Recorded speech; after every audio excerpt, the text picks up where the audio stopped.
Hey, this is Tim with a quick tutorial about how to use a Google Street View tour for marketing and public outreach.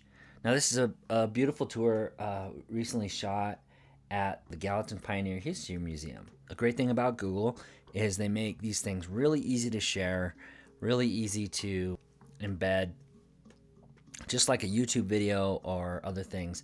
And this is all a Street View. Street View is a pretty powerful platform for all kinds of purposes. First of all, let's try this. I'm just going to go Gallatin History Museum. Usually this is called the knowledge graph here on the right. And so if you have a virtual tour on Street View, you should have See Inside thumbnail right there. And if you click on that, it opens it up into that point of view. Now, the nice thing about Street View is this particular point of view, for example, of this cabin.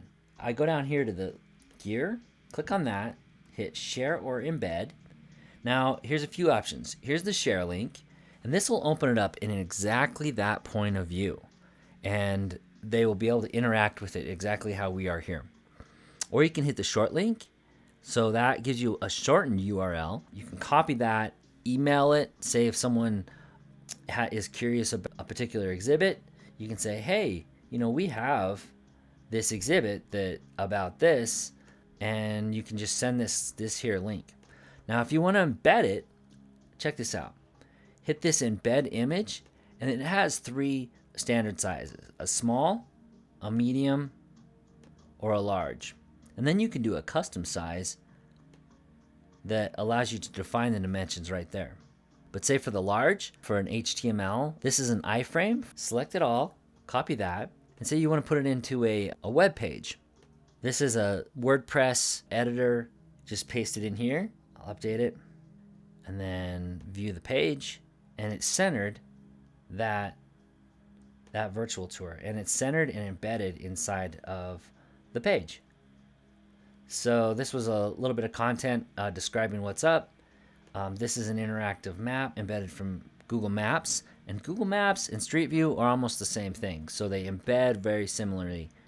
And this has a link to the larger Google Maps. You could hit that, and it takes you to the Google Maps with the place marker for that location. And see, there's the See Inside image right there.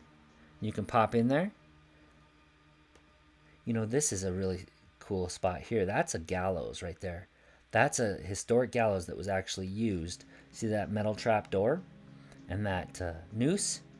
So say you wanted to share that with somebody, saying, hey, the Gallatin Historic Museum is built in a prison, and there was a gallows built into the prison right there. Let me send you the link to that. Share. Get that short link, and you can send it right on Twitter.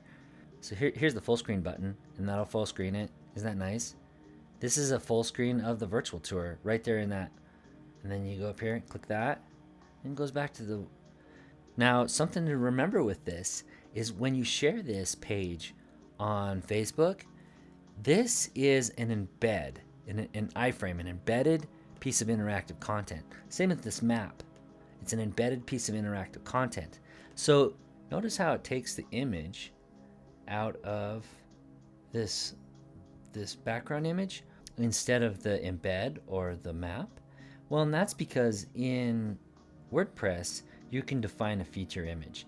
And this theme, WordPress theme, is set up to put the feature image that you've defined as the background. So it has this cool parallax thing. But the truth is, when you share these on Facebook, you have to provide some type of image. I'll show you what happens when you just try to share. I'm going to go with the long link just so there's no confusion. Copy that, go back to Facebook. Facebook doesn't really know what to do with that link. What I like to do when sharing a link to a Street View point of view is usually you have to upload another image. This is kind of an important thing. Here I have that same image, the background image, uploaded to Facebook, and you see it uses this image, but it's linking to the Street View. The Google Street View technology is extremely powerful. Look at this interactive. You can use your keyboard. I'm navigating it right now just with the keyboard. So you can use it for all kinds of marketing purposes, all kinds of public outreach, all kinds of education. Imagine you have school tours that are coming through. Send them a link to your virtual tour. Let them explore that in class up on the smartboard, and then have them, when they show up, when the students show up, they can be already familiarized with how the museum is laid out and where the stuff is that they want to see first.